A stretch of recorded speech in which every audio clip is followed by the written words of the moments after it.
क्या आप लोग चैप्टर पढ़ोगे आज? चैप्टर 1 इंडियन इकोनॉमी का, Indian economy on the eve of independence, ठीक है?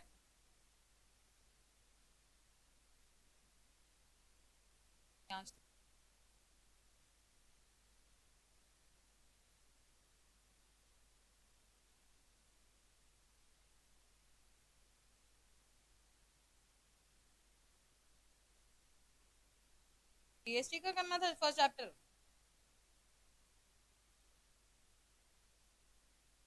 बेटा ये चैप्टर 1 आपका, हिमनेश आगे आ जा बेटा। अरे इधर आ जाना हिमनेश, इधर इधर कहीं। तो चैप्टर 1 आपका बेटा ये है Indian economy on the eve of independence, ठीक है? अब ये चैप्टर स्टार्ट कहाँ से होता है बेटा? सबसे पहला क्वेश्चन इसमें, ये पूरा ना ब्रिटिश रूल का चैप्टर है। Indian economy on the eve of independence में आपने पूरा का पूरा ब्रिटिश रूल पढ़ना है कि ब्रिटिशर्स आए तो इंडिया को कैसे बर्बाद करा, वो सब चीजें, क्या क्या टॉर्चर करा, कितने सेगमेंट थे, कितनों को खराब करा, वो सारा कुछ आप ये इंडियन इको के अंदर पढ़ो, ठीक है? तो पूरा चैप्टर बेटा टिल इंडिपेंडेंस लगता है, ठीक है? इंडिपेंडेंस से पहले क्या क्या हुआ था, ठीक है, इंडिया के साथ, वो सब आप इस चैप्टर में पढ़ो। मतलब सारा शोषण पढ़ना है एक तरीके से, ठीक है, टॉर्चर पढ़ना है ब्रिटिशर्स का इंडियन इकोनॉमी। तो ब्रिटिश, अब चैप्टर स्टार्ट कैसे होता है बेटा? जब इंडिया में ब्रिटिश रूल नहीं था ना, तो उससे पहले इंडिया कैसी थी? फर्स्ट क्वेश्चन ये होता है, ठीक है? फिर ब्रिटिश रूल आया, फिर क्या क्या हुआ, चेंजेस हुए, ठीक है? तो पहला क्वेश्चन हमारे पास इस चैप्टर में पूछा जाता है, features of Indian economy before British rule. Before British rule की बात कर रही हूँ, ये ध्यान में रखिए। ब्रिटिश रूल आने से पहले इंडियन इकोनॉमी के क्या क्या फीचर्स थे, फर्स्ट क्वेश्चन आपके पास ये आता है। तो बेटा ऑब्वियस है, जब ब्रिटिश रूल इंडिया में नहीं था तो इंडिया की बहुत अच्छी हालत थी, ठीक है? जब ब्रिटिश रूल आया, ब्रिटिशर्स आए, तो बिल्कुल अपोजिट हो। तो जब इंडिया में ब्रिटिश रूल नहीं था, उससे पहले इंडिया का फर्स्ट फीचर था बेटा कि Indian economy was a prosperous economy. हमारी इकोनॉमी एक प्रॉस्पेरस इकोनॉमी थी। प्रॉस्पेरस का मतलब क्या होता है? हमारी इकोनॉमी एक ग्रोइंग इकोनॉमी थी, ठीक है, इंडिपेंडेंट इकोनॉमी थी, सेल्फ रिलायंट इकोनॉमी थी। तो Indian economy before British rule was prosperous economy. Prosperous के अंदर मेरे को आपके दो वर्ड्स चाहिए बेटा। प्रॉस्पेरस क्यों कहते थे? क्योंकि हम इंडिपेंडेंट थे और सेल्फ रिलायंट। सेल्फ रिलायंट का मतलब खुद ही प्रोडक्शन करते थे, खुद ही कंजप्शन करते थे, किसी पे डिपेंडेंट नहीं। तो before British rule Indian economy का पहला फीचर था बेटा कि Indian economy was a prosperous economy, means it was a independent और सेल्फ रिलायंट, कि हमारी इकोनॉमी एक इंडिपेंडेंट थी और सेल्फ रिलायंट। दूसरा फीचर, ये ब्रिटिश रूल से पहले की बात हो रही है, ध्यान में रखो। सेकेंड फीचर हमारा था बेटा कि Indian economy was an agrarian economy. Indian economy को एग्रेरियन क्यों बोलते थे? आज भी इंडियन इकोनॉमी एग्रेरियन है, यस और नो? है ना बेटा, आज भी तो मेजोरिटी ऑफ पॉपुलेशन किस पे एंगेज है? एग्रीकल्चर पे। तो उस टाइम पे भी बेटा इंडियन इकोनॉमी में हमारी 2/3 पॉपुलेशन जो थी ना, it was dependent on agriculture. इसलिए इंडियन इकोनॉमी को एग्रेरियन बोला जाता है, because 2/3 of India population was dependent on agriculture. हमारी 2/3 पॉपुलेशन एग्रीकल्चर पे dependent, that is why Indian economy was an agrarian economy. तीसरा फीचर, जब ब्रिटिश रूल नहीं था तो Indian economy was well known for handicraft industry. आपको पता है इंडिया में हैंडीक्राफ्ट इंडस्ट्री आज भी फेमस है, इंडिया हैंडीक्राफ्ट गुड्स के लिए।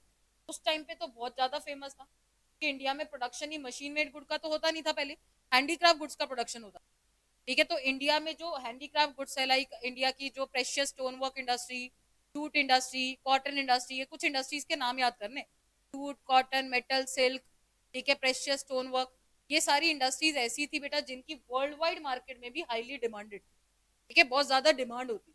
तो India was well known for कौन सी इंडस्ट्रीज? हैंडीक्राफ्ट। मैं पूछूं तो ये तीन, क्योंकि चैप्टर बेटा पूरा ब्रिटिश रूल पे, तो ये चैप्टर स्टार्ट ऐसे हुआ है कि ब्रिटिश रूल आने से पहले इंडिया के क्या क्या फीचर थे, फिर ब्रिटिश रूल आया तो इंडिया में क्या क्या चेंजेस, ठीक है? तो पहला क्वेश्चन आपके पास आता है 3 नंबर में, what were the features of Indian economy before British. तो 3 फीचर है, कैसे भी याद कर लो, पॉपो करके याद कर लो भाई। PAW, P is prosperous economy, A is कौन सी economy? Agrarian economy, W is well known for कौन सी इंडस्ट्रीज? हैंडीक्राफ्ट। तो ये 3 फीचर थे बिफोर ब्रिटिश। कोई डाउट है? पूछो, नहीं तो मैं पूछू। प्रॉस्परस के अंदर मुझे वर्ड क्या चाहिए? इंडिपेंडेंट और सेल्फ, ठीक है? एग्रेरियन क्यों बोलते थे? 2/3 of population was dependent on agriculture. और वेल नोन फॉर हैंडीक्राफ्ट क्यों बोलते थे? इसमें एग्जाम्पल दो हैंडीक्राफ्ट, ठीक है, precious stone work industry, metal industry, jute industry, cotton, silk, ये सब, ठीक है? तो India was famous for its handicraft, ठीक है? तो 3 फीचर थे बेटा, ठीक है, ब्रिटिश रूल आने से पहले।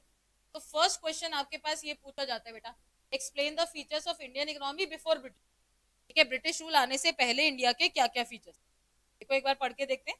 तो first feature was India was prosperous economy, ठीक है, इसके अंदर वर्ड्स ध्यान में रखना, इट वाज एन इंडिपेंडेंट, और कौन सी इकोनॉमी, सेल्फ रिलायंट, ठीक है।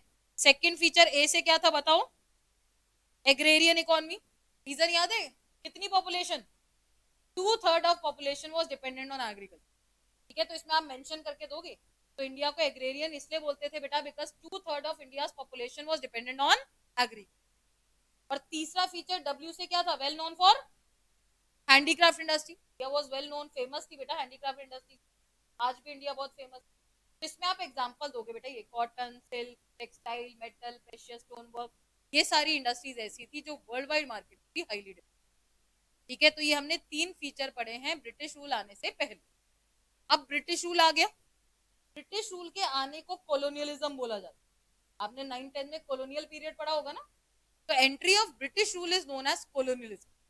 तो आपसे पहला 1 मार्कर क्वेश्चन पूछा जाता है, कॉलोनियलिज्म होता क्या, कॉलोनियलिज्म बेटा दो कंट्रीज के बीच में रिलेशनशिप, दो country, it is a relationship between to, और कौन सा relationship, political and social relation.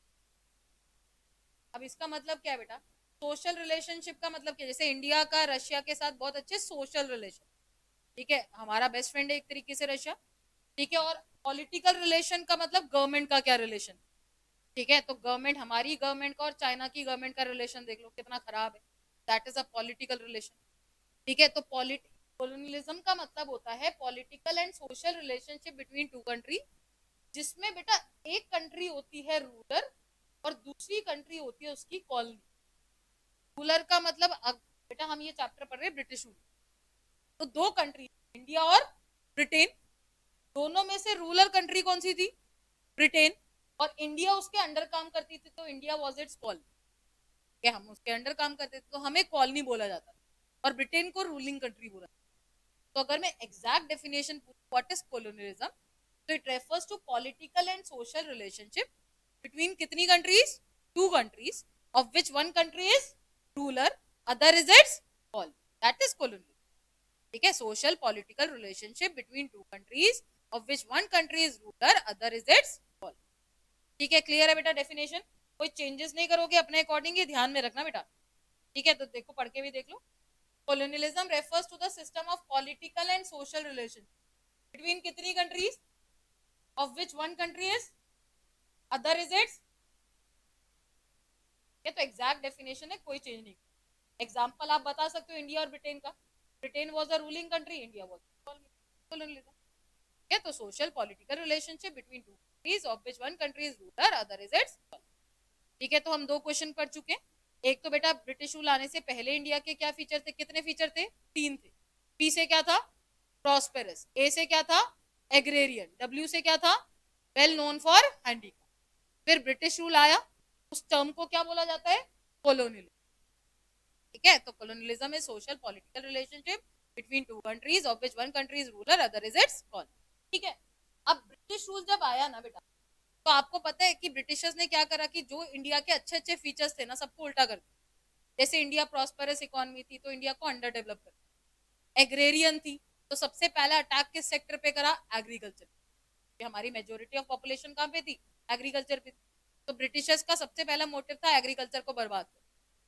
तीसरा फीचर क्या था, India was well known for कौन सी इंडस्ट्रीज, हैंडीक्राफ्ट इंडस्ट्री, उन्होंने हमारी बंद कर, तो पहला अटैक ब्रिटिशर्स ने बेटा हमारे एग्रीकल्चर सेक्टर पे, ये ध्यान, ठीक है। अच्छा ये क्वेश्चन 1 मार्कर पूछा जाता है, उस टाइम पे बेटा कई सारे इकोनॉमिस्ट थे जिन्होंने हमारी नेशनल इनकम और पर कैपिटा इनकम को एस्टिमेट किया, तो ये 1 मार्कर क्वेश्चन है, ठीक है। उस टाइम पे हमारी पर कैपिटा इनकम अप थी डाउन थी, सोच के बोलो, डाउन थी, ब्रिटिश रूल आया भाई, नेशनल इनकम भी डाउन थी, तो 5 इकोनॉमिस्ट थे who estimated India's national income and पर कैपिटा इनकम, ठीक है। द फर्स्ट वन वाज दादा भाई नरोजी, तो सुना हुआ है ना यार, हाँ दादा भाई नरोजी, ठीक है, इन्होंने हमारी national income per capita income को एस्टिमेट कर।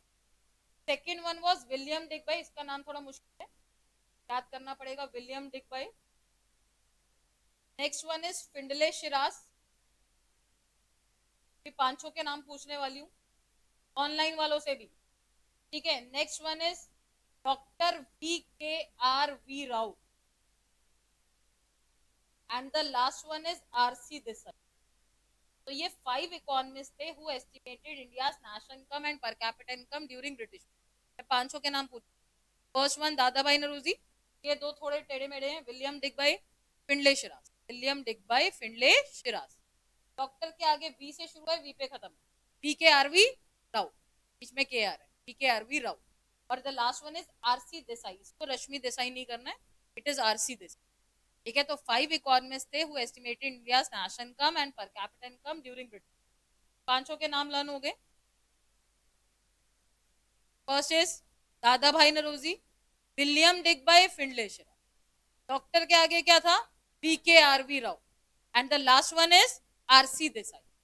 तो 5 इकोनॉमिस्ट थे, बट इन पांचों में से एक्यूरेट एस्टिमेशन जो था वो इनका था, डॉक्टर वी के आरवी। तो the accurate estimation was done by doctor V के आरवी राव। टीचर ये भी पूछ सकती है एक्यूरेट एस्टिमेशन किसने करा, तो आप दिमाग में रखना डॉक्टर वी के आरवी। एस्टिमेट पांचों ने करे थे, but the accurate estimation was done by doctor V के आरवी। ठीक है भाई, ये चीज क्लियर है। अब मैं आपको बता रही थी बेटा कि जब ब्रिटिश रूल आया था ना, तो ब्रिटिशर्स ने सबसे पहला अटैक करा था हमारे हमारी एग्रीकल्चर को ब्रिटिशर्स ने बर्बाद कर दिया। तो सबसे पहला क्वेश्चन आपसे इस चैप्टर के अंदर पूछा जाता है, why agriculture was stagnant during British. Agriculture बर्बाद क्यों थी ब्रिटिश रूल। ये मोस्ट इंपॉर्टेंट, कि इंडियन इकोनॉमी एग्रेरियन थी बेटा, तो एग्रीकल्चर पे एक क्वेश्चन तो बनता ही। सबसे पहला क्वेश्चन आता है एग्रीकल्चर स्टैग्नेंट क्यों, बर्बाद क्यों, बैकवर्ड क्यों। कुछ भी टीचर पूछ, ब्रिटिश रूल के टाइम पे एग्रीकल्चर बर्बाद क्यों। इसका सबसे पहला रीजन था बेटा लैंड। सुना है यस और नो, जमींदारी सिस्टम सुना है। तो land settlement system, what is its other name, zamindari. का दूसरा नाम क्या है, जमींदारी सिस्टम। तो लैंड सेटलमेंट सिस्टम में जमींदारी सिस्टम, ठीक है, इसको जमींदारी सिस्टम बोलते हैं। ठीक है, अब आपने एक चेन याद करनी है बेटा। ठीक है, सबसे ऊपर उस टाइम पे होते थे ब्रिटिशर्स, उसके अंडर काम करते थे जमींदार, और जमींदार के अंडर काम करते थे हम लोग कल्टीवेटर। ठीक है, तो ये चेन याद करनी। ठीक है, अब हम लोगों के ऊपर कौन था, जमींदार, जमींदार के ऊपर कौन थे, ब्रिटिशर्स। तो ब्रिटिशर्स डायरेक्शन देते थे किसको, जमींदार, और जमींदार हमसे वो काम निकलवाते। तो लैंड सेटलमेंट सिस्टम, जिसको जमींदारी सिस्टम कहते थे, सिस्टम में क्या होता था कि एग्रीकल्चर से जितना भी प्रॉफिट हो, सारा प्रॉफिट कौन ले जाते थे।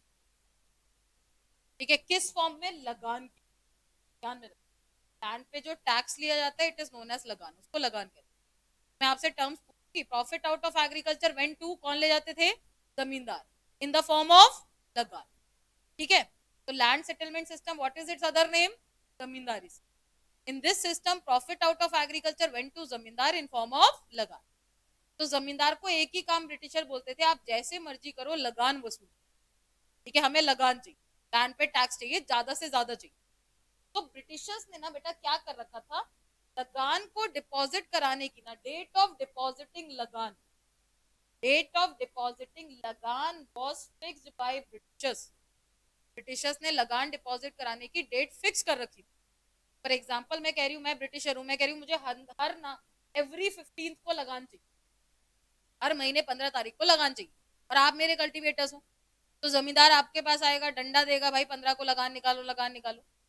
अगर आप मुझे 15 तारीख को लगान नहीं दोगे तो आपसे सारे ओनरशिप राइट्स छीन लिए जाएंगे। यानी वेदर आपके पास लैंड है तो मैं छीन लूंगी, कोई और चीज है तो वो मैं मेरी हो जाएगी, आप उम्र भर मेरे स्लेव्स बन जाओगे, बंधुआ मजदूरी चलती थी।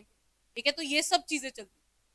ठीक है, तो बेटा एक मेन पॉइंट है आपको याद करना है कि date of depositing the lagaan was fixed by Britishers, otherwise cultivator had to loss all their rights.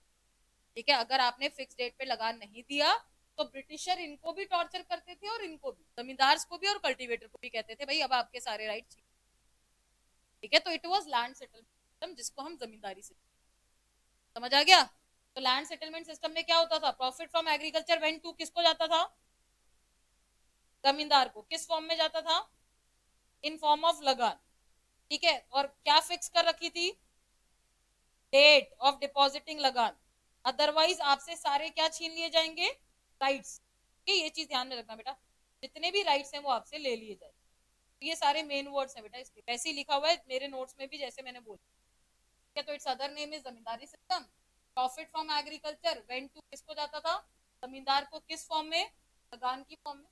जमींदार का एक ही टारगेट था, क्या? टू कलेक्ट लगान, जैसे मर्जी करो लगान, ठीक है। और डेट ऑफ डिपॉजिटिंग लगान वॉज फिक्स, अदरवाइज हर बंदे को सफर करना पड़ेगा, ठीक है। तो जमींदार ने और कॉलोनियल गवर्नमेंट ने यानी ब्रिटिशर्स ने कभी भी एग्रीकल्चर को इम्प्रूव, इट वॉज जमींदारी से, ये पूरा लैंड सेट, ठीक है। अब एग्रीकल्चर बैकवर्ड का एक रीजन तो मैंने आपको दे दिया। सेकेंड रीजन एग्रीकल्चर बैकवर्डनेस का था कमर्शियलाइजेशन ऑफ एग्रीकल्चर। ब्रिटिशर्स ने हमारी एग्रीकल्चर कमर्शियलाइज कर दिया। कमर्शियलाइजेशन का मतलब ब्रिटिशर्स, पहले हम क्या करते थे बेटा, जो खेती बाड़ी करते थे अपने लिए करते थे, बनाया और खुद खाया, बेचते नहीं। तो ब्रिटिशर्स आए, उन्होंने बोला कि नहीं ऐसा नहीं करोगे, आप जो बनाओगे ना आप हमें बेचो, अपने लिए कुछ नहीं रखो। तो कमर्शियलाइजेशन का मतलब होता है growing of crop for sale rather than for self. जो भी बनाओगे ना आप सेल करने के लिए बनाओगे, अपने लिए कुछ नहीं बनाओगे, उसे हम कहते हैं कमर्शियलाइज। या इसको ऐसे भी बोल सकते हैं production of cash crops instead of. आप कौन सी क्रॉप्स का प्रोडक्शन करोगे? कैश क्रॉप का। कैश का मतलब बेचने के। फूड क्रॉप का मतलब अपने लिए कुछ नहीं बना, उसे हम कमर्शियलाइजेशन कहते हैं। तो ब्रिटिशर्स ने बेटा इंडिया के एग्रीकल्चर को कमर्शियलाइज कर दिया।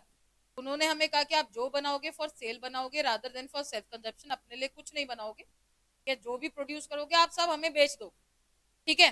तो उस टाइम पे बेटा इंडिया के कई फार्मर्स ने ना इनको अपोज करा था कि हम ऐसा क्यों करें भाई, हम क्यों लेके आए कमर्शियलाइजेशन, हम तो अपनी खुशहाल जिंदगी में मस्त है, ठीक है। तो ब्रिटिशर्स ने हम लोगों को कैसे मनाया था बेटा?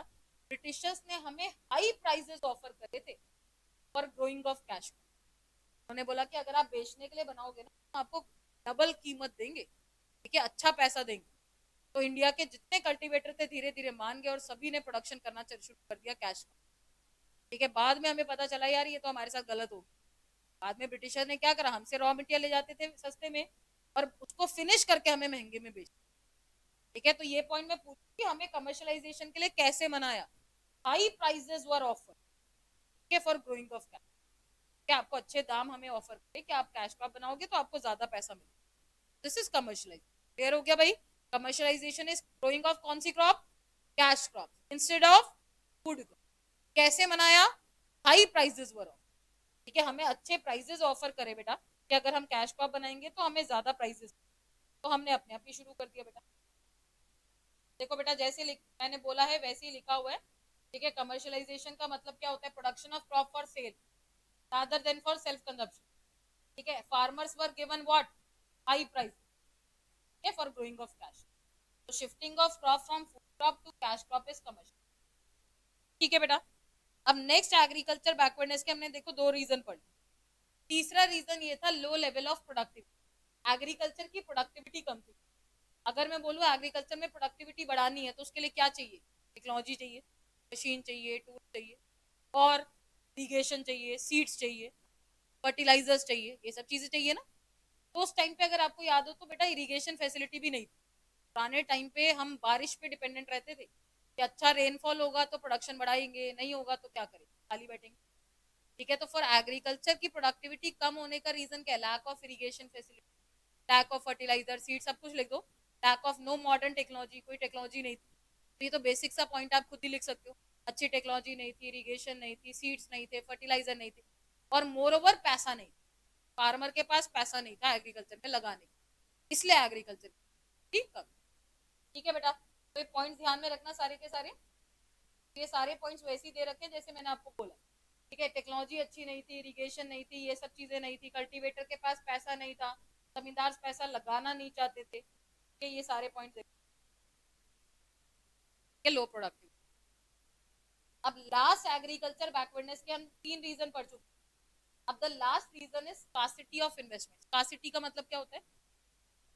शॉर्टेज, कमी होना। इन्वेस्टमेंट इज पैसा, तो there was scarcity of investment, पैसे की कमी। एग्रीकल्चर में जो काम करते हैं बोलते फार्मर्स, स्मॉल फार्मर्स के पास पैसा नहीं, टेनेंट्स के पास पैसा नहीं। टेनेंट्स कौन से होते हैं बेटा? उस टाइम पे बहुत टेनेंट्स चलते थे कि लाइक मैंने आपसे लैंड ले ली, किराए पे ले ली, तो मैं आपको रेंट पे करूंगी, उसको टेनेंट बोला जाता है, ठीक है। तो उस टाइम पे फार्मर्स की खुद की लैंड तो होती नहीं थी, वो बोरो करते थे और रेंट पे करते, ठीक है। तो स्मॉल फार्मर्स के पास भी पैसा नहीं था, टेनेंट्स के पास भी पैसा नहीं, ठीक है। और उस टाइम पे सबसे ज्यादा चलते थे शेयर क्रॉप, ये वर्ड मुझे जरूर, शेयर क्रॉपर्स वो लोग होते हैं जो बेटा अपनी क्रॉप्स को ओनर के साथ शेयर करते हैं। ठीक है, फॉर एग्जाम्पल मैं जमींदार हूँ, ठीक है, मैंने आपको लैंड दे दी अपनी काम करने की, अब आपने उसमें 100 kg राइस ग्रो कर, अब आप उसका ना कुछ एग्रीड परसेंटेज मेरे से शेयर करो, मैं कहूंगी 50 kg मुझे दे दो, 50 kg, या मैं कहूंगी 60 मुझे दो, 40 तुम, या मैं कहूंगी 80 मुझे दो, 20 तुम। तो शेयर क्रॉपर्स वो होते थे जो अपनी क्रॉप्स को अपने ओनर के साथ शेयर करते, तो उनको बेनिफिट क्या होता था, उनके पास बेचारों के पास लैंड नहीं होती थी, तो उनका ओनर उनको फ्री में लैंड देता, सारी मेहनत मजदूरी इन लोगों की, ठीक है, बट जब प्रोडक्शन हो जाता था तो ओनर इनसे मांगने आ जाता, ठीक है। तो उस टाइम पे तीन लोगों का एक्सप्लॉइटेशन हो रहा था, स्मॉल फार्मर्स का, टेनेंट्स का और शेयर का, ये तीनों चीजें याद है। तो there was scarcity of investment with तीनों लोग, ठीक है, पैसे की कमी थी तीनों लोगों के पास, बेटा ये ध्यान रखना, ये तीनों चीजें चाहिए मुझे, टेनेंट्स भी चाहिए, स्मॉल फार्मर्स भी चाहिए और शेयर का, ये तीनों के पास पैसे की कमी। तो एग्रीकल्चर तो हमने पढ़ लिया, बर्बाद कर दिया। अच्छा, ब्रिटिश रूल आने से पहले इंडिया के तीन फीचर थे, पी से क्या था, प्रॉस्पेरस, ए से क्या था, एग्रेरियन, डब्ल्यू से क्या था, वेल नोन फॉर हैंडीक्राफ्ट। तो प्रॉस्पेरस को अंडर डेवलप बना दिया।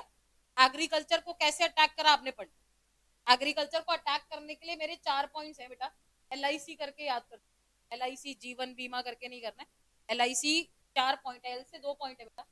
लैंड सेटलमेंट सिस्टम याद आ रहा है, first is land settlement system, second is low productive, याद करोगे मेरे साथ। आई इज इन्वेस्टमेंट, याद आ रही है, there was scarcity of investment, investment की स्कार्सिटी, सी इज कमर्शियलाइजेशन, ये तो एग्रीकल्चर बैकवर्डनेस के चार reason, land settlement system, low productivity, investment की, there was scarcity of investment and the C is commercial, ठीक है। तो पहले एग्रीकल्चर को बर्बाद कर दिया, एंड अभी मैंने पूछा India was well known for handicraft, तो दूसरा अटैक बेटा ब्रिटिशर्स ने हमारी हैंडीक्राफ्ट इंडस्ट्रीज, ब्रिटिशर्स ने हमारी हैंडीक्राफ्ट इंडस्ट्रीज को कैसे अटैक करा बेटा। अब ब्रिटिशर को पता था कि India was famous for handicraft, India के handicraft goods world wide market में बहुत ज्यादा डिमांडेड, तो ब्रिटिशर्स ने क्या करा, हमारी हैंडीक्राफ्ट इंडस्ट्रीज को अटैक करने के लिए ना पहले तो अपने दो मोटिव्स निकाले, ब्रिटिशर्स की इच्छा थी कि हमारी इंडस्ट्रीज बंद होगी तो उनका बहुत भला होगा, कैसे भला होगा, हमारी इंडस्ट्रीज बंद करवाने के पीछे ब्रिटिशर्स का पहला मोटिव क्या था। अब देखो इकोनॉमी में तीन सेक्टर्स होते हैं, आपको पता है कि एग्रीकल्चर होता है, दूसरा कौन सा सेक्टर होता है, सेकेंडरी को बोलते हैं इंडस्ट्रियल, और तीसरा कौन सा होता है, टर्शरी को बोलते हैं सर्विस। तो उस टाइम पे सर्विस सेक्टर तो था नहीं, तो दो सेक्टर फेमस थे, एग्रीकल्चर और इंडस्ट्री, एग्रीकल्चर बर्बाद कर दी। इंडस्ट्रियल सेक्टर को क्यों बंद करवाया बेटा, ब्रिटिशर्स चाहते थे जो लोग इंडस्ट्रीज में एंगेज है, इंडस्ट्रीज बंद हो जाएगी तो वो यहाँ से कहाँ चले जाएंगे, एग्रीकल्चर, काम करने के लिए पैसा तो चाहिए ना भाई। अब ब्रिटिशर्स ने इंडस्ट्रीज बंद करवाई, उसके पीछे इनका मोटिव क्या था, ब्रिटिशर ये चाहते थे कि इंडस्ट्रीज की पॉपुलेशन चली जाए एग्रीकल्चर, और एग्रीकल्चर को इन्होंने क्या करा था, कमर्शलाइज, ये चाहते थे हमसे रॉ मटेरियल ले जाना सस्ते रेट, और अब वो फिनिश करके इंडिया में बेचना एट कौन सा रेट, हाई रेट। तो दो मोटिव थे बेटा, इंडस्ट्रियल सेगमेंट में ब्रिटिशर्स ने हमारी इंडस्ट्री का डी इंडस्ट्रियलाइजेशन करा दिया, यानी हमारी मेजर पोर्शन ऑफ इंडस्ट्री को बंद करवा दिया, इसके पीछे ब्रिटिशर के मोटिव थे। अच्छा, मार्केट में प्राइस कम कब होता है, जब शॉर्टेज होती है चीज की कि सरप्लस होती है, सरप्लस होती है, और शॉर्टेज के टाइम पे प्राइस क्या होता है, बढ़ जाते हैं। अब इंडस्ट्रीज बंद हो गई तो यहाँ की पॉपुलेशन चली गई एग्रीकल्चर, चली गई वहां पे, ठीक है। अब एग्रीकल्चर में सारी पॉपुलेशन चली गई तो एग्रीकल्चर सरप्लस होगी, शॉर्टेज होगी, सरप्लस होगी, तो प्राइस बढ़ गए, कम हो गए, कम हो गए, तो इनको बेनिफिट हो गया, सस्ते में हमसे रॉ मटेरियल ले जाए। अब यहाँ की पॉपुलेशन एग्रीकल्चर में चली गई, एग्रीकल्चर में प्रोडक्शन बहुत ज्यादा बढ़ गया, बढ़ गया तो कीमतें कम हो गई, ठीक है, प्राइस कम हो गई। तो ब्रिटिशर्स का डी इंडस्ट्रियलाइजेशन के पीछे पहला मोटिव ये था बेटा कि they wanted to get raw material from, वो इंडिया से रॉ मटेरियल ले जाना चाहिए एट कौन सा रेट, चीप रेट, सस्ते रेट, और उसको किस में कन्वर्ट करते थे, फिनिश में, तो they wanted to sell finish goods in India at कौन सा रेट, हाई रेट, तो रॉ मटेरियल सस्ते में ले जाते थे, फिनिश करके महंगे पे बेचते। ये दो मोटिव थे बेटा बिहाइंड डी इंडस्ट्रियल। अभी भी टीचर पूछेगी डबल मोटिव बताओ, टू फोल्ड मोटिव बताओ, तो यही दो, they wanted to get raw material from India at cheaper rate and they wanted to sell their finished goods in India at high, कि ये दो मोटिव थे बिहाइंड डी इंडस्ट्री। ठीक है, अब इसका इकोनॉमी में क्या इफेक्ट है? जब इंडस्ट्रीज बंद हुई ना बेटा, तो इकोनॉमी में क्या इफेक्ट, क्या आपसे ये पूछा जाए। तो जब इंडस्ट्रीज बंद हुई ना, इसके इकोनॉमी में कुछ एडवर्स, एडवर्स का मतलब नेगेटिव इफेक्ट्स। सबसे पहला नेगेटिव इफेक्ट आप खुद बताओ, अनएम्प्लॉयमेंट बढ़ गई कम हो गई? बढ़ गई। तो फर्स्ट नेगेटिव इफेक्ट ये पड़ा, वाइड स्प्रेड अनएम्प्लॉयमेंट, बेरोजगारी बढ़ी। जैसे इंडस्ट्रीज बंद हो गई तो अनएम्प्लॉयमेंट बढ़ गई। दूसरा इफेक्ट, इंडस्ट्रीज कौन से एरिया में होती है, रूरल अर्बन? रूरल का मेन ऑक्यूपेशन क्या है, एग्रीकल्चर। तो इंडस्ट्रीज कहाँ पे होती है, अर्बन एरिया। इंडस्ट्रीज बंद हो गई तो लोगों ने यहाँ से कहाँ पे जाना शुरू कर दिया, रूरल एरिया, सब अर्बन। ठीक है, तो इंडस्ट्रीज यहाँ पे होती है बेटा, रूरल का तो मेजर ऑक्यूपेशन एग्रीकल्चर।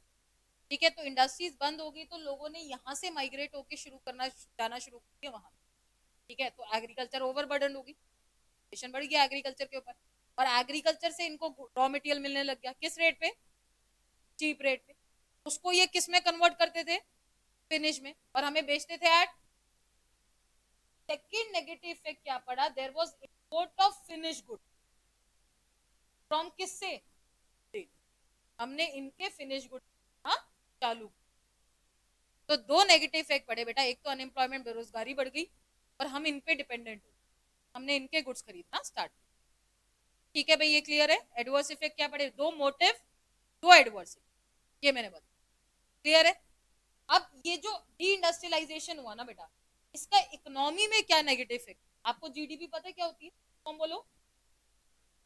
और जीडीपी का मतलब प्रोडक्शन होता है, किसी भी लेमैन से पूछे तो जीडीपी मींस टोटल प्रोडक्शन। ठीक है, तो अब जीडीपी में आपको पता है तीनों सेक्टर्स कंट्रीब्यूट करते हैं, एग्रीकल्चर भी करता है, इंडस्ट्रियल भी करती है, सर्विस, तीनों मिला के जीडीपी। तो अब इंडस्ट्रीज, एग्रीकल्चर तो बर्बाद हो गई, इंडस्ट्रीज भी इन्होंने बर्बाद कर दी, तो जीडीपी बढ़ गई कम हो गई, कम हो गई। तो तीसरा इफेक्ट इकोनॉमी में क्या पड़ा, लो जीडीपी, इंडिया की जीडीपी डाउन, जो बहुत ही नुकसानदायक है। तो इंडस्ट्रियल सेक्टर का जीडीपी में कंट्रीब्यूशन बिल्कुल डाउन। ठीक है, और उस टाइम पे ना बेटा, there was lack of capital good, India में कैपिटल गुड इंडस्ट्रीज की कमी थी, और ब्रिटिशर्स कभी चाहते ही नहीं थे कि इंडिया की कैपिटल इंडस्ट्रीज को प्रमोट किया। कैपिटल गुड्स के एग्जांपल दो, कंज्यूमर गुड्स पता है, मोमोज, चाउमीन। कैपिटल गुड्स होते बेशर्मो जो प्रोड्यूसर्स यूज करते, मशीन, टूल, इक्विपमेंट। ब्रिटिशर्स ने हमारी कभी भी कैपिटल गुड इंडस्ट्री को प्रमोट नहीं करा। अगर इंडिया में मशीन आती तो इंडिया खुद प्रोडक्शन करती, यस और नो, यस। बट ये क्या चाहते थे, इंडिया किन पे डिपेंडेंट रहे, Britishers. They wanted us to be dependent on them, that is why there was lack of capital good industries in India. इसलिए इंडिया में कैपिटल गुड इंडस्ट्रीज की कमी थी, कि ब्रिटिशर्स शुरू से चाहते थे कि इंडिया से रॉ मटेरियल ले जाए और उसको फिनिश करके हमें महंगे में बेचे। मशीन आती तो हम खुद बनाते, इन पे डिपेंडेंट ना रहे। ठीक है, तो ये भी ध्यान रखना, इंडस्ट्रियल सेगमेंट में ये भी एक मेन पॉइंट, इंडिया में कैपिटल गुड इंडस्ट्री की कमी।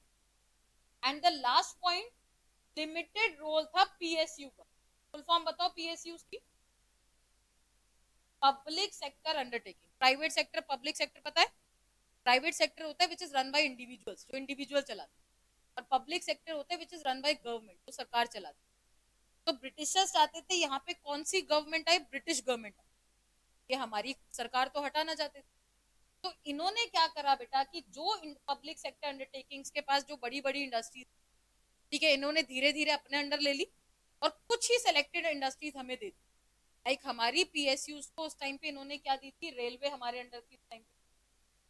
ठीक है, पावर हमारे अंडर थी, रेलवे, पावर, पोर्ट और कम्युनिकेशन, सिर्फ ये 4 एरियाज हमें दिए, और बाकी सारे एरिया पे कौन सी गवर्नमेंट आ गई थी, ब्रिटिश गवर्नमेंट। तो पीएसयू के रोल को इन्होंने कम कर दिया। ठीक है, सिर्फ 4 ही अंडरटेकिंग हमारी पीएसयू को, ठीक है, जिसमें आरपीसी करके याद कर लो। ठीक है, रेलवे, पावर, पोर्ट, ये पी से 2 हैं, पावर, पोर्ट और कम्युनिकेशन। सिर्फ 4 पीएसयू हमें थी, बाकी सारी पीएसयू ब्रिटिश गवर्नमेंट। ठीक है, तो ये था लिमिटेड रोल ऑफ पीएसयू। तो जब आपसे बेटा इंडस्ट्रियल सेगमेंट पूछा जाएगा, तो आप ये सारा इलेबोरेट करोगे कि पहले इंडस्ट्रियल सेगमेंट ने, ब्रिटिशर्स ने क्या करा, हमारी इंडस्ट्रीज का डी इंडस्ट्रियलाइजेशन क्यों करा, उसके पीछे ब्रिटिशर के कितने मोटिव थे, 2। ठीक है, first they wanted to get what, raw material from India at कौन सा rate, cheap rate, and they wanted to sell what? Finished goods in India at कौन सा rate? High. ठीक है, फिर उसके क्या एडवर्स इफेक्ट पड़े? तो आपको पता है बेटा, दो ही नेगेटिव इफेक्ट है। सबसे पहला नेगेटिव इफेक्ट, अनएम्प्लॉयमेंट बढ़ गई। याद आ रही है? इंडिया में अनएम्प्लॉयमेंट बढ़ गई तो लोगों ने माइग्रेट होना शुरू कर, ठीक है, अर्बन एरियाज छोड़ छोड़ के रूरल में जाना शुरू कर, अनएम्प्लॉयमेंट बढ़ गई। दूसरा नेगेटिव इफेक्ट क्या पड़ा? Import of finish goods. किससे शुरू करे हमने इंपोर्ट करना? हमने उनके गुड्स पे डिपेंडेंस बढ़ा। ठीक है भाई। फिर एल से मैंने आपको 3 पॉइंट बताए, अगर आपको याद हो। एक तो lack of capital good industries, कभी भी हमारी मशीन वगैरह को प्रमोट नहीं करा क्योंकि वो चाहते थे हम उन्हीं पे डिपेंडेंट। ठीक है, हाँ, लैंड सेट वो तो एग्रीकल्चर था ना बेटा, क्या? तो हम इंडस्ट्रियल सेगमेंट कर रहे हैं ना हर्षित। एक तो lack of capital good industries थी, का लो कंट्रीब्यूशन टू क्या था? जीडीपी, ये भी याद आ रहा है। और तीसरा मैंने आपको बताया था लिमिटेड रोल था का पीएसयू। हमारे पीएसयू को याद आ रही, 4 ही एरिया दिए थे, railway, power, port, communication, areas दिए थे बेटा। बाकी सारी एरियाज पे धीरे धीरे ब्रिटिश गवर्नमेंट। ठीक है बेटा, तो ये सारे के सारे पॉइंट से दिमाग में रखना बेटा। ये इंडस्ट्रियल सेगमेंट जब पूछा जाएगा ना, बहुत बड़ा क्वेश्चन। पहले डी इंडस्ट्रियलाइजेशन बताओगे, फिर बताओगे, एडवर्स इफेक्ट बताओगे, फिर ये एल से 3 वाले पॉइंट है। ठीक है, लो जीडीपी हो गई, लिमिटेड रोल पीएसयू का हो गया, ठीक है ना, और लैक ऑफ कौन सी इंडस्ट्री थी? कैपिटल। सारे पॉइंट। तो पहला अटैक बेटा ब्रिटिशर्स ने हमारी एग्रीकल्चर को करा, सेकेंड अटैक इंडस्ट्रियल सेगमेंट को। ठीक है। अच्छा, अगर टीचर 1 नंबर का आपसे क्वेश्चन पूछता है कि इंडस्ट्रीज बर्बाद होने के पीछे की पॉलिसी बताओ, तो एक पॉइंट है दिमाग में रखना, उसको हम बोलते हैं डिस्क्रिमिनेटरी टैरिफ। बहुत अच्छा क्वेश्चन। Discriminatory tariff policy. हमारी इंडस्ट्रियल सेगमेंट जो बर्बाद हुई ना, उसके पीछे की पॉलिसी का नाम ये है डिस्क्रिमिनेटरी टैरिफ पॉलिसी। टैरिफ का मतलब क्या होता है? टैक्सेस। और डिस्क्रिमिनेशन का मतलब तो समझते हो ना, भेदभाव होना, that is discrimination. Tariff means tax. Britisher ये पॉलिसी लेके आए थे, इसलिए हमने अपनी इंडस्ट्रीज खुद ही बंद कर दी। ऐसा नहीं है कि ब्रिटिशर ने हमारे सर पे गोली रखी और फिर हमसे इंडस्ट्रीज बंद कर, इंडस्ट्रीज हमने खुद ही बंद कर। बट उसके पीछे ब्रिटिशर ये पॉलिसी लेके आए थे। अब ये पॉलिसी क्या थी? ब्रिटिशर्स ने हमें बोला, आपको पता है एक्सपोर्ट इंपोर्ट पे टैक्स देने पड़ते, एक्साइज ड्यूटी, कस्टम ड्यूटी, हमें टैक्स पे करना पड़ता। ब्रिटिशर ने बोला कि अगर इंडिया एक्सपोर्ट करेगी रॉ मटेरियल ब्रिटेन को, तो उस पर कोई टैक्स नहीं हो, नो टैक्स। इंडियन सारे खुश हो गए, और जो बनाते थे किसको बेचना शुरू कर दिया? ब्रिटेन। दूसरा इन्होंने कंडीशन ये रखी कि अगर इंडिया वाले इंपोर्ट करेंगे फिनिश गुड, किससे? ब्रिटेन से, तो उस पर भी कोई टैक्स नहीं। फिर हम खुद खरीदने शुरू कर दिए, अपने इनको शुरू कर दिए। तीसरी कंडीशन बाद में बताई। तीसरी कंडीशन ये थी कि अगर इंडिया एक्सपोर्ट करेगी हैंडीक्राफ्ट गुड किसी भी कंट्री को, किसी भी कंट्री वर्ल्ड में, तो उस पे इन्होंने टैक्स बढ़ा दिया, हेवी टैक्स। तो हमने खुद ही अपनी इंडस्ट्रीज को क्या कर दिया? बंद कर दिया। तो इंडस्ट्रीज बंद करने के पीछे की पॉलिसी वाज डिस्क्रिमिनेटरी टैरिफ। में 3 कंडीशन है बेटा। रॉ मटेरियल के एक्सपोर्ट पे कोई टैक्स नहीं, import of finish good from Britain पे भी कोई टैक्स नहीं। बट अगर आप एक्सपोर्ट करोगे कौन से गुड्स का?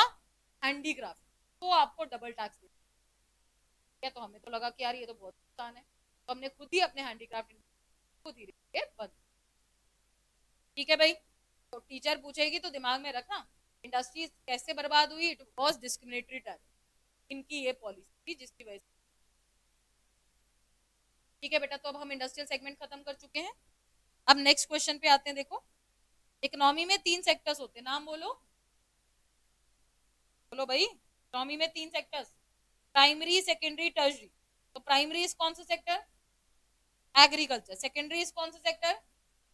Industrial sector. और टर्शरी इज सर्विस सेक्टर। तो हम इंफ्रास्ट्रक्चर भी। ठीक है, तो एग्रीकल्चर सेगमेंट हमने पढ़ लिया, बर्बाद करिए, लैंड सेटलमेंट सिस्टम आया, लो प्रोडक्टिव। इंडस्ट्रियल आपने अभी पढ़ा है, वो भी बर्बाद हो। अब तीसरा सेक्टर इज इंफ्रास्ट्रक्चर, तो टर्शरी सेक्टर। इंफ्रास्ट्रक्चर में ना बेटा उस टाइम पे क्या था, इंफ्रास्ट्रक्चर में ब्रिटिशर्स ने कुछ ही चीजें बनाई थी।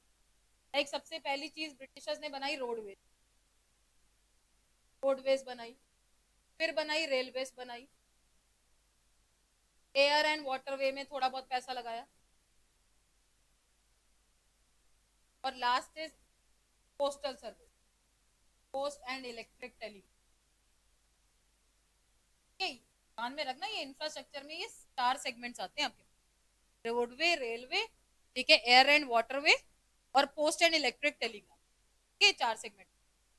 अब इन चारों में से अगर मैं पूछना ब्रिटिशर का सबसे अच्छा कंट्रीब्यूशन क्या था, तो it was the development of rail. It was the biggest and positive contribution made by Britishers in Indian economy. ठीक है, 1851 में रेलवे बनी थी और रेलवे को बेस्ट कंट्रीब्यूशन बोला जाता है जो ब्रिटिशर्स ने करा था इंडियन इकोनॉमी, जो हम आज भी इसको कंटिन्यू करते हैं। देखो ना, इंडिपेंडेंस के बाद भी तो हम चलाते हैं, रेलवे बंद थोड़ा ना कर दी। तो लेके ब्रिटिशर्स आए थे, इसको अच्छा माना गया, क्यों? क्योंकि हमें काम मिला, रेलवे से हमें काम मिला। और रेलवे को सबसे अच्छा इसलिए माना गया, रेलवे से फेमाइंस कंट्रोल हुए थे। फेमाइंस का मतलब क्या होता है? हाँ, सूखा पड़ जाना, ठीक है, फूड शॉर्टेज होना, तो हम फेमाइन कहते हैं। आपने हिस्ट्री में पढ़ा होगा बंगाल फेमाइन, वो इतना बड़ा फेमाइन था ना बेटा, बंगाल फेमाइन जो था, उसमें लोगों ने खुद ही अपने आप सुसाइड करने शुरू कर दी। इतनी ज्यादा भुखमरी फैल गई थी कि लोगों ने ये सोचा था कि भाई जिंदा रहने से अच्छा है कि मर जाए, ठीक है, तो खुद ही लोग मरने शुरू हो। तो इंडिया में जब रेलवे आई ना बेटा, तो लोगों ने एक जगह से दूसरी जगह पे जाना शुरू कर, ठीक है, तो जिस जगह पे फूड की शॉर्टेज थी उस जगह पे फूड प्रोवाइड हुआ with the help of what? Railway. इसलिए रेलवे को अच्छा माना जाता है, पॉजिटिव, क्योंकि इससे फेमाइंस कंट्रोल। बट बेटा ये चारों चीजें ब्रिटिशर्स ने बनाई थी, तो अपने लिए तो बनाई, हमारे लिए तो बनाई नहीं थी, अपने लिए बनाई थी। ये चारों चीजें ब्रिटिशर्स के बनाने के पीछे बेटा ब्रिटिशर्स के अपने मोटिव, उन्होंने ये चारों चीजें हमारे लिए नहीं बनाई थी, ठीक है, इनके पीछे ब्रिटिशर्स के अपने मोटिव्स। अब रोडवे बनाई, उसके पीछे ब्रिटिशर का पहला मोटिव, पहली चीज तो ये ध्यान में रखना, उस टाइम पे रोड कौन सी होती, देर वॉज कच्चा रोड, एग्जैक्ट वर्ड है एनसीईआरटी में, ठीक है, कच्चा रोड होती थी उस टाइम पे जितना भी होता, ये आप समझते हो, ठीक है, तो कच्चा रोड होती थी। And there was scarcity of weather roads, weather roads की कमी। वेदर रोड्स कौन सी होती है बेटा? जैसे इस टाइम पे रेनी सीजन जब आता है ना, बारिश आती है, तो लोग और हम गाड़ियां निकाल के घूमने चले जाते हैं कि चलो और बढ़िया मौसम हो रहा है, जरा तफरी मार के आते हैं, ठीक है। उस टाइम पे जब बारिश आती थी लोग घर से निकल नहीं पाते थे, कि सारी रोड्स कौन सी थी? कच्चा रोड। तो लोगों को एक जगह से दूसरी जगह पे जाने में बहुत दिक्कत होती, उसको कहते हैं कि there was scarcity of weather road, weather roads की कमी थी उस टाइम पे, जो रेनी सीजन में बहुत दिक्कत करती थी लोगों को। तो ब्रिटिशर ने ना रोडवे सारी नहीं बनाई, वो रोड्स बनाई जो इनको बेनिफिट कर सकती। ब्रिटिशर्स ने रोडवे बनाने के पीछे बेटा ब्रिटिशर्स का सबसे पहला मोटिव ये था, they wanted to get what? Raw material, India से रॉ मटेरियल ले जाना चाहते थे। तो इन्होंने रोडवे को किससे लिंक करा? रेलवे के साथ। तो रोड्स के थ्रू बेटा ये इंडिया से रॉ मटेरियल रेलवे तक पहुंचाते थे और रेलवे से एक जगह से दूसरी जगह पे। तो रोड बनाने के पीछे पहला मोटिव था, get raw material from India to the nearest railway station या पोर्ट, वहां तक पहुंचाते। दूसरा मोटिव बेटा इन्होंने रोडवे को ना अपने मिलिट्री सेंटर से लिंक कर रखा, ठीक है, मिलिट्री सेंटर से, जैसे अगर वॉर की सिचुएशन आ जाए तो सबसे पहले यहाँ पे कौन सी आर्मी पहुंचे? ब्रिटिश आर्मी, ठीक है, और अपना मोनोपोली है पहले। तो उन्होंने रेलवे को बेटा रोडवे को लिंक कर रखा था अपने मिलिट्री सेंटर के साथ, to mobilise their army in India, ताकि ये इंडिया में अपनी आर्मी को स्प्रेड कर पाए, ठीक है।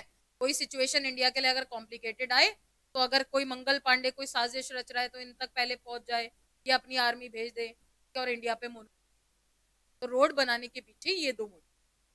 अब रोड पे रेलवे चलती है, मोटिव बिल्कुल सिंपल, रेलवे से भी रॉ मटेरियल जाता था from one place to another. Bulk में आर्मी चाहिए, कैसे आ जाती थी? विद हेल्प ऑफ रेलवे आ जाती, के ध्यान में रखना। अब आते हैं एयर और वाटरवे। एयर और वाटरवे पे इनका कंट्रीब्यूशन था नेग्लिजिबल, ना के बराबर। पैसा लगाया था बेटा, बट वो रिजल्ट अच्छा नहीं आया उस time, there contribution was negligible, ठीक है, सिंपल, ये तो पॉइंट होते ही खत्म। इन्होंने पैसा लगाया बट अच्छा नहीं। बट इसके अंदर एक चीज ध्यान रखना, इन्होंने, आपने न्यूज में कोविड के टाइम पे मैंने पहले भी बताया था, न्यूज में हम डेली सुनते हैं ये सुएज कनाल के बारे में, एक आर्टिफिशियल वाटरवे था जो इंडिया ने बनाया, ब्रिटिशर्स ने बनाया था। पहले क्या होता था बेटा, इंडिया से ब्रिटेन तक गुड्स जाने में ना बहुत लॉन्ग रूट जाना, 16 से 32 दिन का टाइम लगता था इंडिया से गुड्स ले जाना, रॉ जो है ब्रिटेन तक, बहुत लॉन्ग रूट था, सी के थ्रू जाते थे, ठीक है। तो ब्रिटिशर्स ने क्या करा, अब जैसे इतना मेरे को घूम के जाना पड़ रहा है, यहाँ से लेके यहाँ से फिर यहाँ पे जाना पड़ रहा है, तो ब्रिटिशर ने एक शॉर्टकट बनाया डायरेक्टली, एक आर्टिफिशियल वाटरवे बना दिया, उसको सुएज कनाल बोलते हैं, जो आज भी सबसे ज्यादा ट्रेडिंग में नंबर 1 पे चलता है। आज भी हर कंट्री जो ट्रेड करती है वो सुएज कनाल के थ्रू बहुत ज्यादा। तो ये कोई नेचुरल वाटरवे नहीं है, दिमाग में रखना, ये ब्रिटिशर ने बनाया था, आर्टिफिशियल था। और कौन से ईयर में बना था? 1869। ये ईयर जरूर याद करना है, ठीक है ना, 1 मार्कर आपसे पूछा जा सकता है। तो सुएज कनाल 1869 में बना था and it was a natural waterway, no it was an artificial. तो किसको लिंक करता था? इंडिया और ब्रिटेन। तो इंडिया से डायरेक्टली गुड सप्लाई होती थी ब्रिटेन। तो एयर वाटरवे में कंट्रीब्यूशन नेग्लिजिबल था, बट एक चीज इन्होंने बनाई थी, ये उस टाइम पे वर्क नहीं करा था, के बाद में अच्छा वर्क करने लगा। तो बाद में आज की डेट में हर कोई कंट्री इसका एडवांटेज लेती है, ठीक है। अब आते पोस्ट और इलेक्ट्रिक टेलीग्राफ, ये भी इन्होंने बनाई, बट क्यों बनाई? For maintaining their law and order, अपने लॉ एंड ऑर्डर को मेंटेन कर, ठीक है। अब इंडिया वाले क्या करते थे पहले कि एक संदेश दूसरे को पहुंचाना है तो कबूतर के गले में चिट्ठी बना के भेज देते थे। या बाहुबली में आपने देखा है वो इतने बड़े बड़े चिट्ठे ऐसे पढ़ के सुनाते हैं, ठीक है, राजा जी ये संदेश आया है सुन लो। फिर राजा इतना बड़ा संदेश का जवाब देता है, फिर एक बंदे को भेजता है घोड़े। पहले ऐसे चलता था। तो ये लेके आए, पोस्ट और इलेक्ट्रिक टेलीग्राफ लेके आए, बट क्यों? ताकि इंडिया की सारी चीजें जल्दी से जल्दी इन तक पहुंचे, और ये पहले एक्शन है। कोई भी खबर है इंडिया के अंदर अगर कुछ भी खुलखुली मच रही है तो फटाफट पहले वो ब्रिटेन को पता चले और ब्रिटेन इसका एक्शन फटाफट ले। तो अपने लॉ एंड ऑर्डर को मेंटेन करने के लिए इन्होंने इलेक्ट्रिक टेलीग्राफ और पोस्टल सर्विस को बनाया, ठीक है बेटा। तो इंफ्रास्ट्रक्चर में 4 चीजें बनी थी, दिमाग में रखना, रोडवे, रेलवे, एयर, वाटरवे में तो शुरू होते ही खत्म है, देयर कंट्रीब्यूशन वाज नेग्लिजिबल, ठीक है। और ये बनाई थी, क्यों बनाई? अपने लिए बनाई, for maintaining their law and, ठीक है। इंफ्रास्ट्रक्चर हो गया। इसके बाद नेक्स्ट क्वेश्चन इस चैप्टर में हमारे पास आता है बेटा ट्रेड के ऊपर, ठीक है। ट्रेड का मतलब क्या होता है? What is trade? कौन सा एक्सचेंज? एग्जैक्ट टर्म बोल, नहीं समझ आ रही, एग्जैक्ट टर्म बोल। Import and export. जैसे ट्रेड में बाइंग सेलिंग भी यूज नहीं कर सकते, ठीक है। Trade refers to import and export of goods and service. Trade का मतलब होता है import and export of goods and service. उस टाइम पे क्वेश्चन आता है बेटा इंडिया के ट्रेड के फीचर्स बताओ, इंडिया के ट्रेड के क्या क्या फीचर्स। तो सबसे पहला चीज तो मुझे आप ही बता सकते हो, इंडिया एक्सपोर्ट क्या करती थी? Raw material. और कई बार एमसीक्यू में ऑप्शन में रॉ मटेरियल होता ही नहीं, उसकी जगह लिखा होता है प्राइमरी प्रोडक्ट।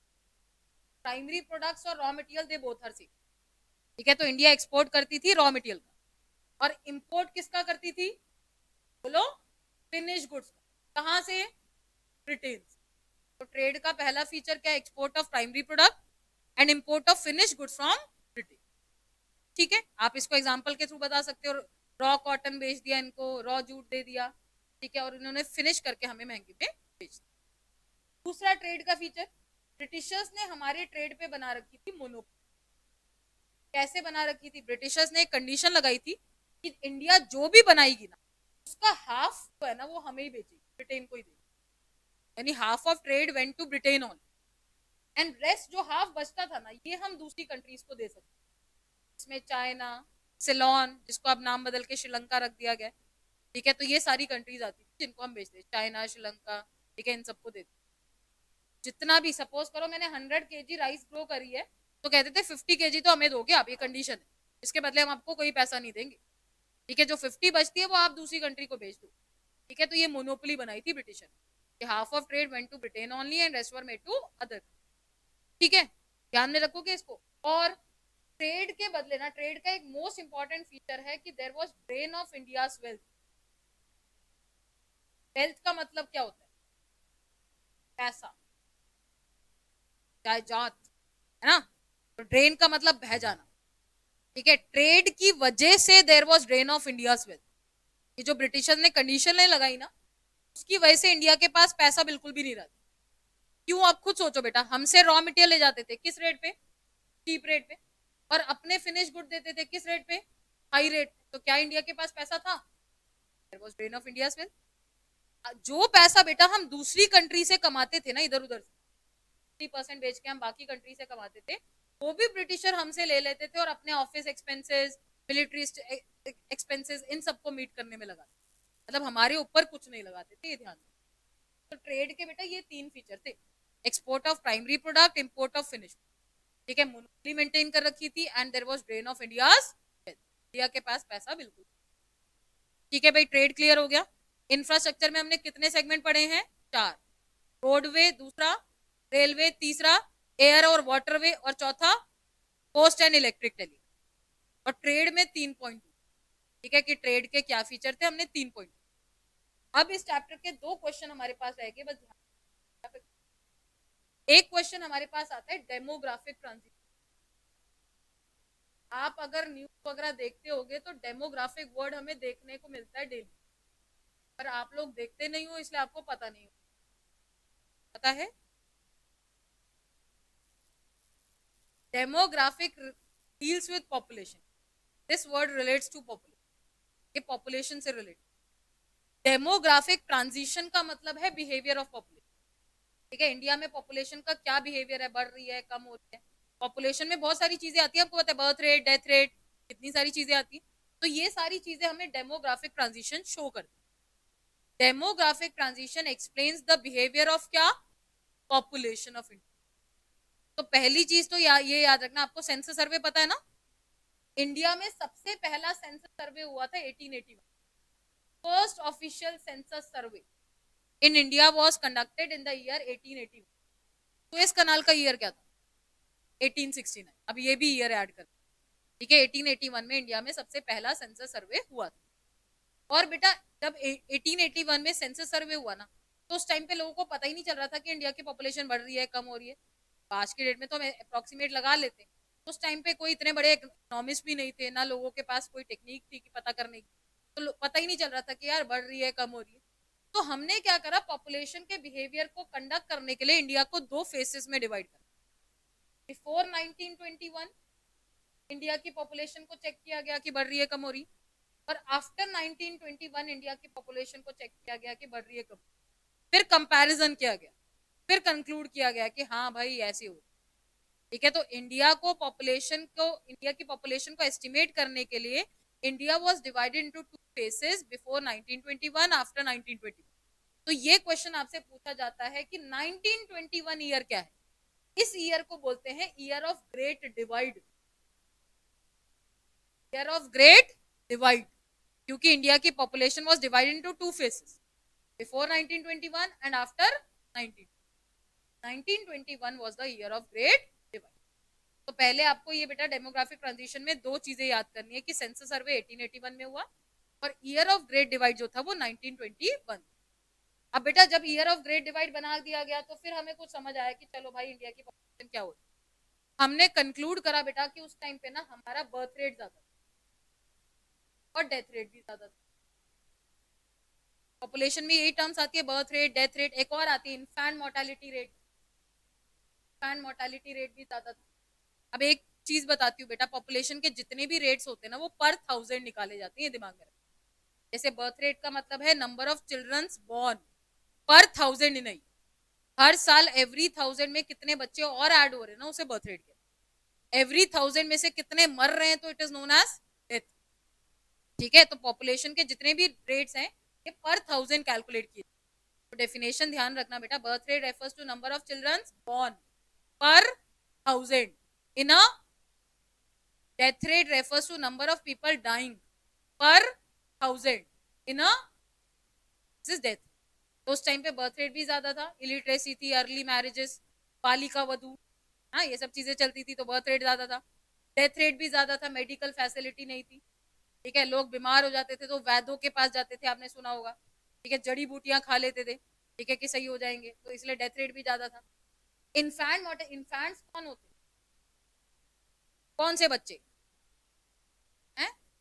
हाँ बिल्कुल correct, below the age of 1 year से कम के बच्चों को इन्फेंट्स बोलते हैं, जिनको मंथ्स में हम कहते हैं। तो इन्फेंट्स की डेथ होना is known as infant mortality rate.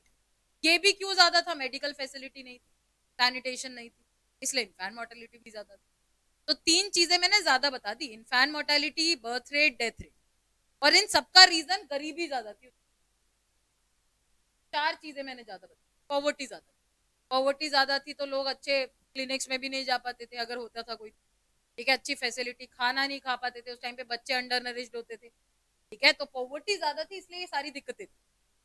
अब कम क्या था उस टाइम पे बेटा? एक तो लिटरेसी कम थी।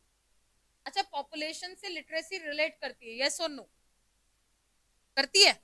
अब आज की डेट में तो सरकार कहते हैं हम दो हमारे दो, उस टाइम पे होते थे हम दो हमारे हजारों, चलते थे ऐसे। लिटरेसी नहीं थी ना। लोग क्या सोचते थे, जितने ज्यादा बच्चे होंगे उतना ज्यादा कमाई होगी, ठीक है, तो लिटरेसी भी एक मेजर फैक्टर था।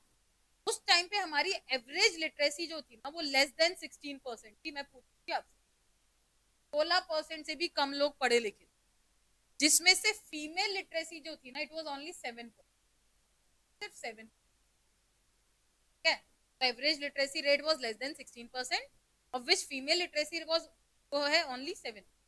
तो ये भी एक मेजर कॉज था कि पॉपुलेशन हमारी इतनी बर्बाद, ठीक है। और द लास्ट एक चीज और कम थी उस टाइम पे, public health facility. Public health facilities में आते हैं बेटा ये हॉस्पिटल्स हो गए, डिस्पेंसरीज हो गए, भी केजरी ने खोले मोहल्ला क्लिनिक हो गए, तो उस टाइम पे ये सब चीजें थोड़ा ना सुनने को मिलती थी, ठीक है, बीमार है चलो वैद्यों के पास ले जाओ, तांत्रिकों के पास ले जाओ, ठीक है ना, झाड़ा मरवा के आ जाओ, पहले ऐसे चलता था, क्या? तो पब्लिक हेल्थ फैसिलिटी उस टाइम पे नहीं, ठीक है। पर मुझे तो ऐसा लगता है तुम्हें झाड़ा पड़वाने की जरूरत है, ठीक है, तुम्हें ज्यादा डिस्ट्रैक्शन हो रखी है, ठीक है। तो ये बेटा अब ध्यान में रखना, 3 चीजें ज्यादा 2 चीजें कम। बर्थ रेट डेथ रेट ज्यादा, इन्फेंट मोर्टेलिटी ज्यादा, पॉवर्टी कम, क्या थी? लिटरेसी कम थी, और एक चीज लास्ट और कम बची, 3 ज्यादा 3 कम, बैलेंस हो जाए, ठीक है। एक और चीज कम थी, लाइफ एक्सपेक्टेंसी। लाइफ एक्सपेक्टेंसी का मतलब होता है एवरेज एज ऑफ लिविंग।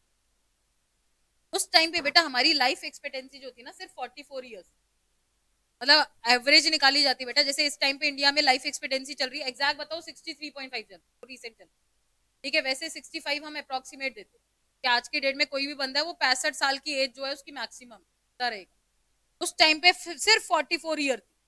अब क्यों थी ये 44 साल की लाइफ एक्सपेक्टेंसी? क्यों? वही पब्लिक हेल्थ फैसिलिटी नहीं थी, ठीक है, आपके पास अच्छे हॉस्पिटल्स नहीं थे, क्लिनिक नहीं थे, ठीक है, खाना नहीं था, गरीबी ज्यादा थी, इस सब रीजन की वजह से लाइफ एक्सपेक्टेंसी कम।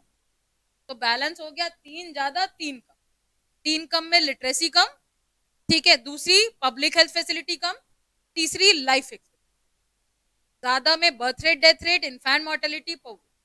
तो ये पूरा 6 नंबर का क्वेश्चन है डेमोग्राफी, हो गया खत्म, ठीक है। अब एक लास्ट क्वेश्चन और बचे भाई, बैग मत पैक करो बस, फिर चैप्टर खत्म यार, थोड़ा सत्संग और।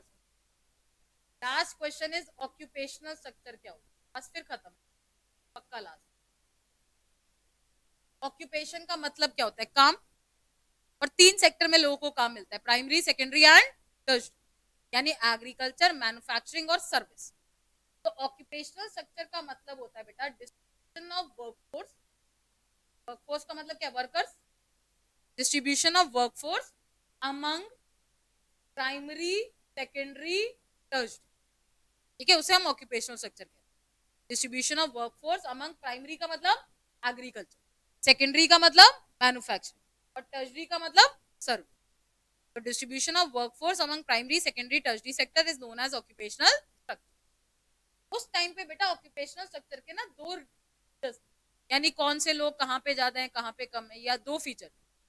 सबसे पहला फीचर ये था बेटा कि इंडिया की 70 to 75% पॉपुलेशन तो थी एग्रीकल्चर। इंडियन इकोनॉमी को क्या बोला जाता था? एग्रेरियन। तो मेजोरिटी ऑफ पॉपुलेशन कहाँ पे थी? एग्रीकल्चर।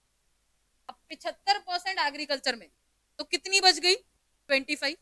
तो 25% जो रेस्ट थी वो थी मैन्युफैक्चरिंग में और सर्विस, ठीक है। तो 75% population was engage in agriculture sector, 25% in manufacturing and service. ये ऑक्यूपेशनल स्ट्रक्चर का पहला फीचर। दूसरा बेटा उस टाइम पे ना रीजनल वेरिएशन। रीजनल वेरिएशन का मतलब कुछ स्टेट्स कहीं पे ज्यादा थे, कुछ स्टेट्स कहीं पे। तो लाइक अगर मैं पंजाब बोलूं तो Punjab is famous for what? Agriculture. Punjab तो एग्रीकल्चर के लिए फेमस है ना। तो उस टाइम पे 3 स्टेट थे, उड़ीसा, राजस्थान, पंजाब, ORP, तीनों याद कर। इनकी डिपेंडेंस एग्रीकल्चर में ज्यादा थी और मैन्युफैक्चरिंग सर्विस में कम, ठीक है। फुल फॉर्म क्या है? ओ से क्या था? उड़ीसा, आर से राजस्थान, पी से, ठीक है। तो इनकी डिपेंडेंस एग्रीकल्चर में ज्यादा थी, मैन्युफैक्चरिंग सर्विस में कम, ठीक है। Next Madras, Maharashtra, Andhra Pradesh, waste Bengal, Tamil Nadu. जैसे पढ़ाई करके तुम्हें मौत आती है ना, ठीक है, वैसे आती है भाई, हंस क्यों। महाराष्ट्र, आंध्र प्रदेश, वेस्ट बंगाल, तमिलनाडु। क्या था एम से? महाराष्ट्र, ए से आंध्र प्रदेश, डब्ल्यू से वेस्ट बंगाल, तमिलनाडु। इनकी डिपेंडेंस इसमें ज्यादा थी। और के से दो है भाई, केरला और कर्नाटक। तो मैंने 6 याद करा दी, महाराष्ट्र, आंध्र प्रदेश, वेस्ट बंगाल, तमिलनाडु, केरला और कर्नाटक। इनकी डिपेंडेंस इनमें ज्यादा थी और एग्रीकल्चर में कम। तो इसे कहते हैं कि कुछ स्टेट्स कहीं पे एंगेज थे, कुछ स्टेट्स कहीं पे। ओआरपी की फुल फॉर्म क्या थी?